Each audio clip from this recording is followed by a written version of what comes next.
Another aspect of anime's rhetorical identity that differs greatly from that of cartoons and therefore anime-inspired cartoons is pathos. Pathos is the way in which a show emotes, or the feelings they attempt to portray and therefore persuade you to feel as a viewer. Many who watch anime and then anime-inspired cartoons would point to the feelings these cartoons give them as a reason to consider them anime, or anime-like. These programs can make you feel happy, sad, excited, hopeful, and even afraid.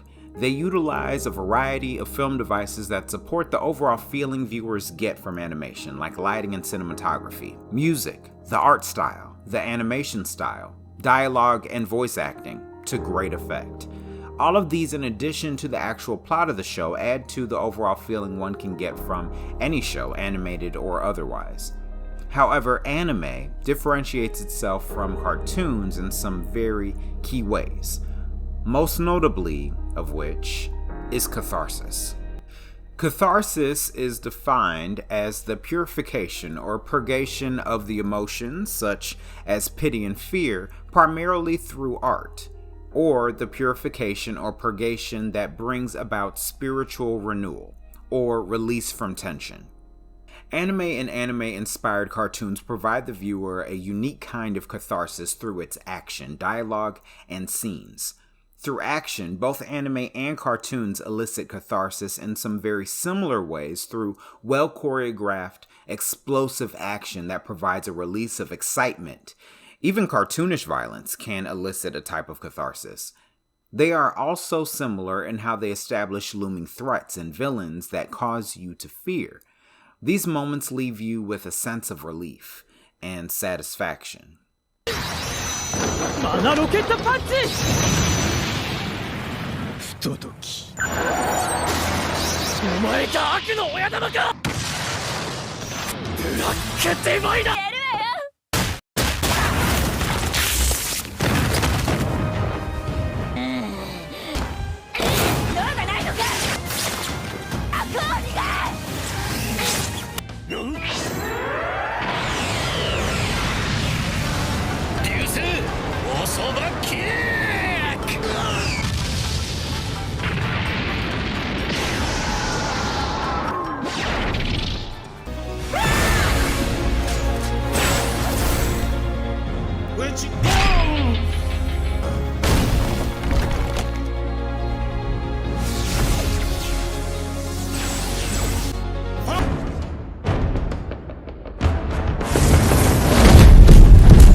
Yet when it comes to the catharsis that causes a release of sadness or pity, the mediums diverge. It is very possible that some anime-inspired cartoons or cartoons in general have been produced in such a way that it has caused someone to feel something like catharsis and cry, but not me. In fact, if there exists a portion of the internet where people emote or cry going in cold to a cartoon they've never seen and weren't already fans of, they're definitely not very visible. For sure, Pixar will make you cry, but when it comes to TV shows, they rarely, if ever, elicit that deep of a response, with, I'm sure, some very rare exceptions. When it comes to the ways in which anime and cartoons attempt to depict sadness, while one's methods are clearly more effective overall. It's too dangerous. I'm one of the Leaf's legendary Sanin. You know what that means just as well as I do.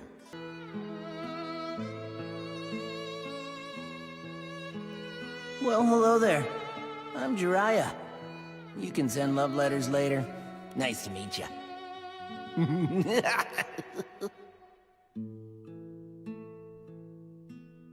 You stupid fool.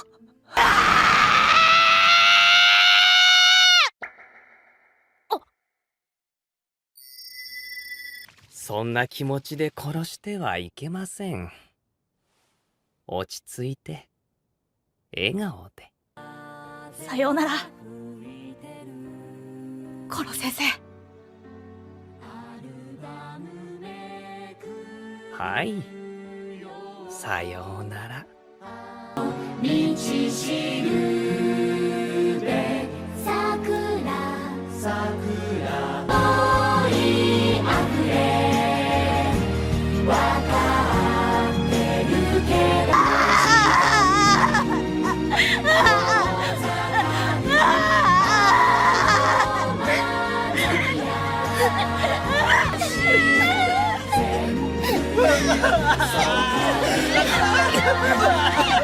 手紙読んだぞ。俺も大好きだぜメンマ。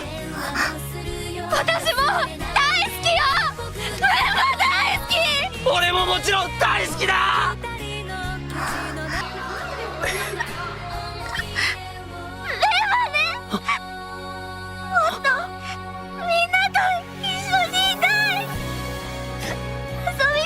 Two, right? I have to do this. This is my destiny. Oh, Adora. No. This is not it. But this is the only way to fix things. Do you want to know a secret? Care of each other.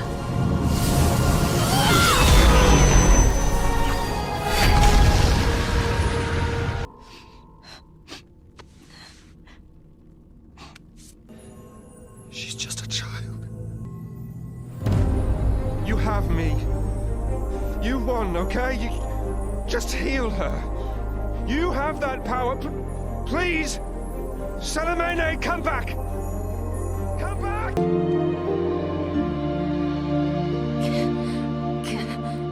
Kipo. It's really you. Oh, I can hug you. I can't believe you're here. I can't believe I'm here either. Anime tends to provide more build-up to the expressions of sadness and despair that they portray with careful dialogue about what the characters are feeling, the instrumentals that inspire sadness, with slow scenes that linger on particular nuances of sadness like the weather or an empty glass, the lighting of a scene for instance. Anime will show the context of the character's emotions well up for a significant length of time at the expense of additional story beats. This is a very effective way of eliciting catharsis, because in an episode of about 22 minutes in length, if the objective is emotion, it isn't necessary to hit every action, story thread, or element that normally would take place in an episode, like familiar comedic beats, or even main characters whose arcs are unrelated to the content of that episode. Cartoons, on the other hand, have a tendency to display feelings of sadness in a far more abbreviated manner. In fact, crying in general in cartoons is far more rare than in anime. If they cry, it tends to be 1 or 2 tears only. The scene will be only a couple of seconds long with minimal dialogue explaining their feelings. Instead, the audience must interpret the characters' feelings more, and the characters will rarely sound as if they're crying, almost as if the actors were directed to sound sad rather than cry, and the tears were added in post. Often these scenes are also truncated by unnecessary exposition. This happens in a twofold fashion. Not only are they telling you why the characters are sad instead of showing you how sad the characters are, and also because generally they don't slow down the plot to address emotive scenes, and will leave emotive scenes to hit more story beats. I know you're frustrated, but Of course I'm frustrated! A crazy man poisoned me, and now I can't dress myself, or cook for myself, or do anything for myself. And this whole time, my friends have been off helping the world while I'm stuck with you, and you can't even heal me! Look at these 2 scenes of animation.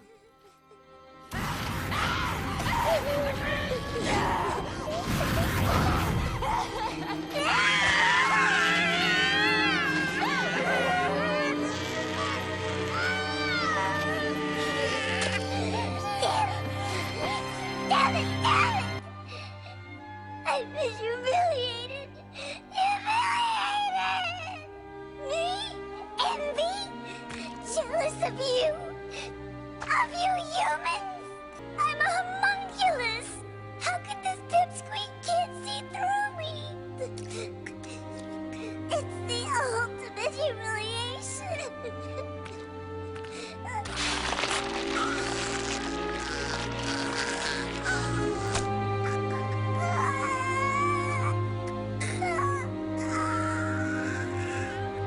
The expression of sadness in the cartoon is actually quite short in comparison to the anime.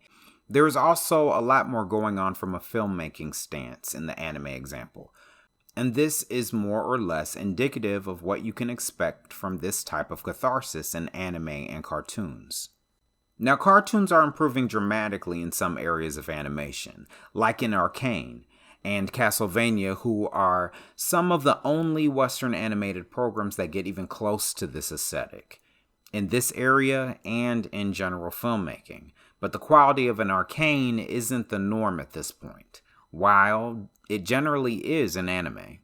With sadness and catharsis, anime spends time in scenes to develop character motivations and dialogue. Cartoons trend towards story beats. Something happens in a cartoon that's sad, the characters react to that thing. If they cry, it's for 1 to 3 seconds, and then they move on to the next beat. Same thing with other displays of character building emotive scenes, like desperation or anger. Anime just does them better in a way that one might find in a live action motion picture. A pathos that doesn't translate well into Western animation at this point. Cartoons as they exist, with their often G-rated level of emotion, generally aren't without their charm, however. Due to the Disneyfication of much of the Western animation ethos, the ways in which cartoons express pathos is also aligned with this aesthetic. Cartoons have the tendency to emote through the use of show tunes, a style that hasn't been replicated in anime, even for the musical genre of anime. It's a pathos that says, I won't show you how I feel, but I can sing it to you. Anime, on the other hand, uses music as dressing to well-developed scenes and storytelling. Many cartoons use musical-style showstoppers full of singing and also dancing in lieu of building emotive scenes to express emotion. Kristen Chenoweth, a renowned Broadway actress, describes this aesthetic as such. We sing because we can't speak anymore. This speaks to a pathos that insists that words fail, so music is the closest expression to that emotion. Dance is the closest expression to that emotion. This style of pathos can be very moving, yet it may be less likely to inspire catharsis because it can pull the viewer out of the diegesis of the cartoon, quite different than a well-written, well-acted scene. But still, this Western cultural musical theater pathos has great appeal, can bring about tears when well done, and is cathartic in its own way. This is something that anime hasn't replicated. There are musical shows, but it's not very often used, and it is also more geared towards primary grade children. Another part of the pathos that anime and cartoons build is related to the stories and narratives that they use to tap into the emotional experiences of the audience. The best way to get someone to feel or understand your feelings is by relating to the feelings and experiences that they already have. In Western animation, many of the storylines that are written to elicit some type of emotional response from the audience are related to Western topics like race, urban life, culture, and superheroes. Social justice subject matter is a large part of the new media landscape in the United States and many other Western countries. Western audiences are very familiar with these topics and subsequently the thoughts and emotions attached to them, which is why many cartoons use these subjects as a medium to emote, and generally more often than Eastern animation. Anime, however, comes from a part of the world where there is comparatively greater levels of cultural and racial homogeneity. Anime tends to focus on stories and narratives that are more character-driven. Thematically, most anime focus on more esoteric or abstract concepts that lend themselves to internal conflicts rather than external ones that are related to social justice, for instance. External conflicts in anime might be related more to universal conflicts and themes of money, media, and power rather than cultural matters.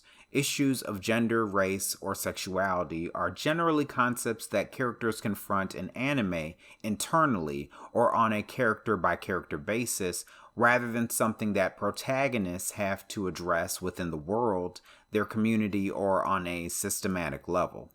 In the vast landscape of anime, there are many anime that deal with these social elements in similar ways as cartoons, especially the anime-inspired cartoons that are produced today, but generally they focus on more human stories.